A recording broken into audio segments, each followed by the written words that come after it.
attack on the Uri garrison, in which we lost 18 soldiers, was really, really shocking for all of us. And I think very quickly, both the military leadership and the political leadership decided that we need to send out a strong response to this, and that the strong response must come early enough, not as if we can wait for months and months and then do something. The whole impact would have been lost.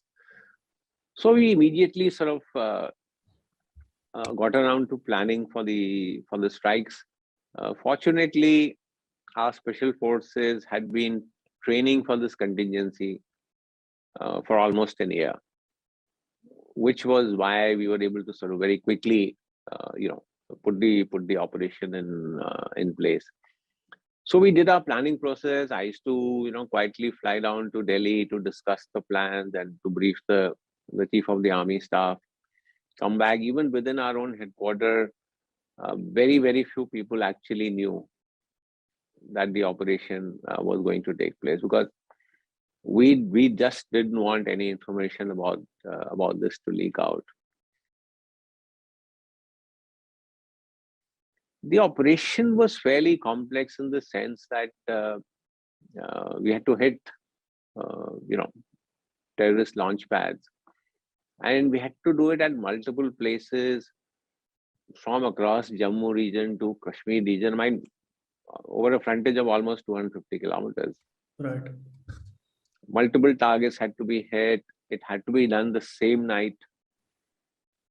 And then, of course, our big concern was, people are going so deep inside. What happens if there are casualties or somebody gets hurt, and how to retrieve them? In fact, that was the really, really big sort of question in our heads, which we discussed and we debated for a long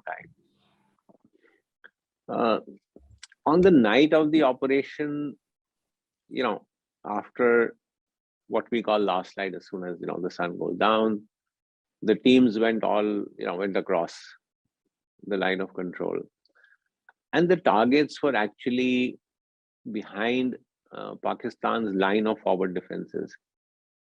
The line of control is perhaps among the most heavily guarded borders in the world from both sides. And so our soldiers had to actually cross the front line of defenses, go behind, attack the targets. And of course, once the attack takes place, surprise is completely lost. And then also return, which was the more sort of dangerous part. So I was we were sitting in our, what we call the operations room, and we had these UAVs and drones over the target area. And these pictures were being beamed to us of, what is going on there. And I remember the first attack went in at about midnight. And troops came back. But the last attack was to go in at 6 o'clock in the morning. So there are almost 6 hours between the first and the last attack, and which again was a little area of concern for us, that once the first attack goes in, Pakistani soldiers sort of, get an inkling of what is going on. How quickly will they be able to pass the information? How prepared will they be for the last attack?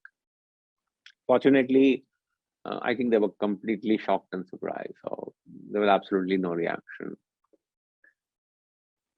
So the soldiers did an outstanding job. The officers and men who went across, I think if you ask me who should take credit for the surgical strike, it's these guys, because they put their lives on the line to go across. And when everybody came back safe, huge sense of relief. So people often ask me, what was the first sort of feeling you had when everybody was back? Yeah. So did you feel a sense of triumph? And I said it was just a sense of relief that everybody's back. Please remember to subscribe to us and switch on the notifications for this channel. For our other social media links, more content, and to support our work, please visit citti.net. Dhanyavad. Namaskar.